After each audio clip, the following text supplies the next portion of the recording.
नमस्कार दोस्तों, स्वागत है आप सभी का online India first YouTube channel पे। इस वीडियो में हम बात करने वाले हैं कई बड़ी और लेटेस्ट अपडेट के बारे में। एक एक करके सारी अपडेट हम कवर करेंगे। तो चलिए दोस्तों वीडियो शुरू करते हैं। शुरुआत करते हैं सबसे पहली अपडेट के साथ यूपी टीजीटी पीजीटी एग्जाम, इसके अलावा नई प्राइमरी वीडियो या फिर अगर बात कीजिए और भी भर्तियों की लेटेस्ट अपडेट को लेकर।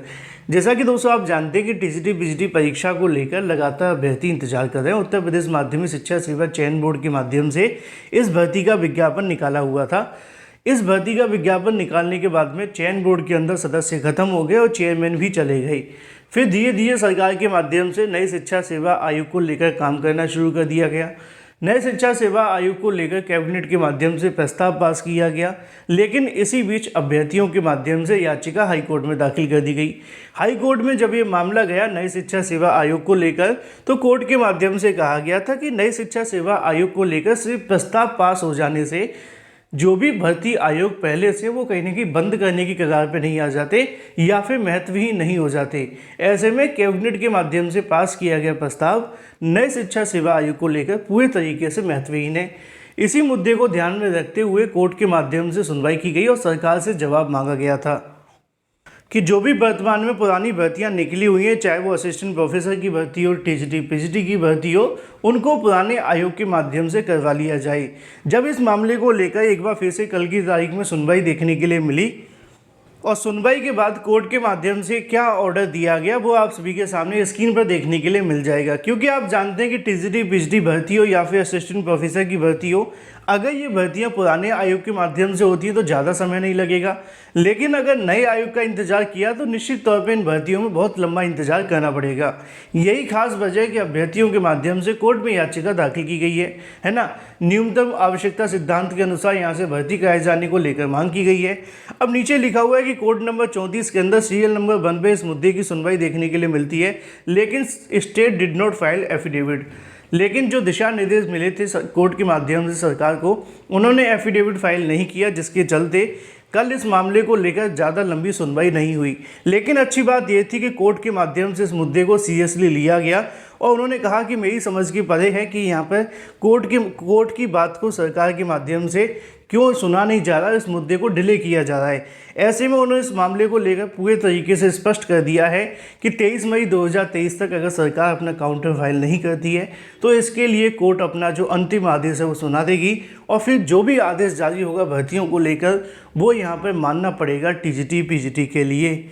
अब देखना ये होगा कि कोर्ट 23 तारीख को क्या आदेश देती है। चलिए बात कर लेते हैं अपनी अगली अपडेट के बारे में, जो कि संबंधित है भर्तियों को लेकर प्रधानमंत्री मोदी जी के बयान के बारे में। दोस्तों जैसा कि आप जानते हैं कि उत्तर प्रदेश की सरकार हो या फिर केंद्र सरकार, भर्तियों को लेकर बहुत कम ऐसे बयान देखने के लिए मिलते हैं और जब भी उनके माध्यम से बयान दिए जाते हैं तो छात्र थोड़े से आक्रोशित हो जाते हैं। उसकी वजह क्या है वो आप भी यहाँ से देख सकते हैं।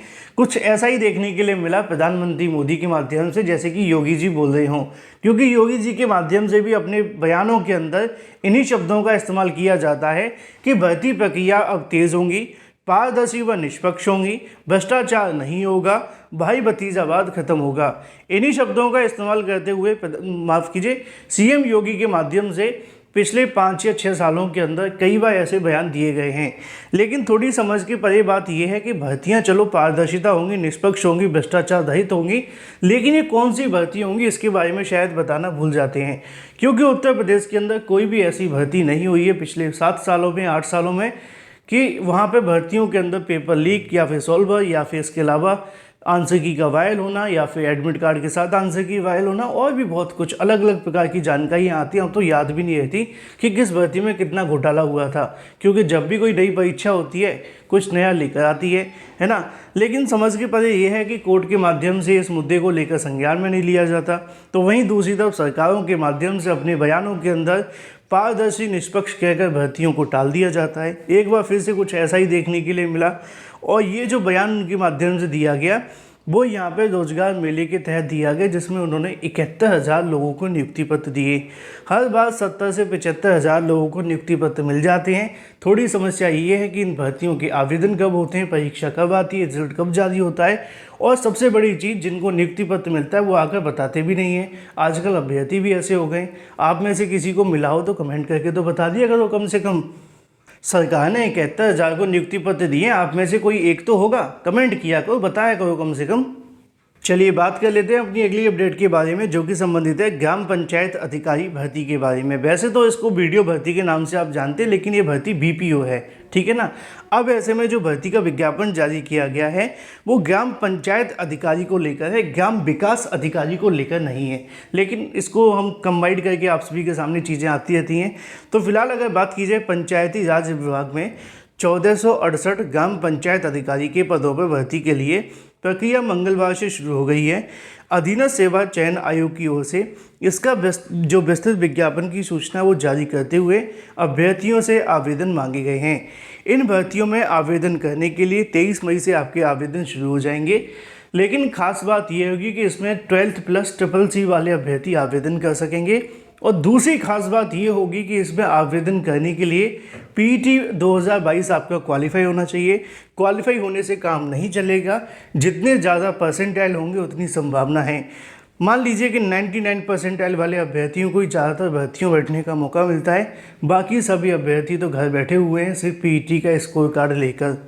फिलहाल जो भी अभ्यर्थी इसके लिए आवेदन करना चाहते हैं 25 रुपये देकर आवेदन तो कर सकते हैं, लेकिन बाद में आयोग के माध्यम से जो अभ्यर्थी शॉर्टलिस्ट किए जाएंगे सिर्फ उन्हीं को यहाँ पे एडमिट कार्ड जारी करते हुए परीक्षा में बैठने का मौका मिलेगा। बात कर लेते हैं नई प्राइमरी शिक्षक भर्ती को लेकर, फिर बात करेंगे LTGIC और BEO को लेकर। नई प्राइमरी शिक्षक भर्ती विज्ञापन के लिए जैसा कि आप जानते हैं कि अभ्यर्थी काफ़ी लंबे समय से प्रयास कर रहे हैं। अब ऐसे में प्रयास को लेकर अंतिम चरण आ चुका है। उसकी वजह है अभ्यर्थियों के माध्यम से महाधरने का आयोजन होना।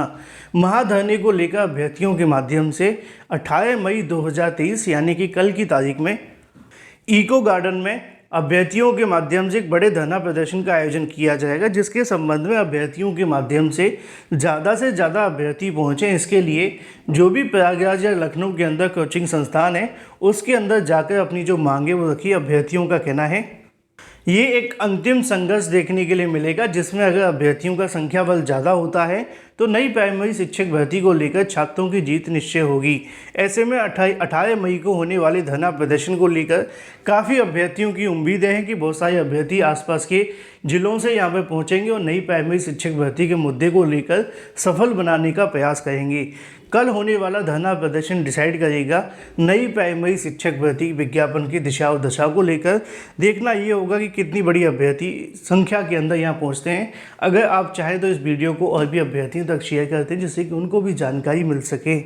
अगर आपका किसी कारणवश जाना ना हो पाए तो वो चले जाएँ, लेकिन आपको जाना चाहिए। चलिए बात कर लेते हैं अपनी अगली अपडेट के बारे में, जो कि संबंधित है नई LT गेट GIC प्रवक्ता और खंड शिक्षा अधिकारी भर्तियों के अध्याचन में बदलाव को लेकर। अब यहाँ पे भर्तियों के अंदर बड़ा बदलाव कर दिया गया है। आमतौर पे इन सभी भर्तियों के लिए जो अध्याचन मिलते थे वो आपको देखने के लिए मिलते थे ऑफलाइन माध्यम से। जब ऑफलाइन माध्यम से अध्याचन आते थे उसमें समय लगता था, ईमेल पे भेजे जाते थे, फिर उनको यहाँ पे कलेक्ट किया जाता था, फिर पेपर में लिखा जाता था, फिर सत्यापित होते थे, वेरीफाइड होते, और भी बहुत सारी प्रोसेस देखने के लिए मिलते थे। इसमें लगता था समय। अब क्या कर दिया गया, अब इनमें बदलाव करते हुए ऑनलाइन कर दिया गया। अध्याचन के नाम से इनको जाना जाएगा। अब सिर्फ उनको आयोग की वेबसाइट पर जाकर अपने अध्याचन डालने होंगे और जो नंबर वो डाल देंगे वही अंतिम नंबर होगा, वो आयोग को शो हो जाएगा।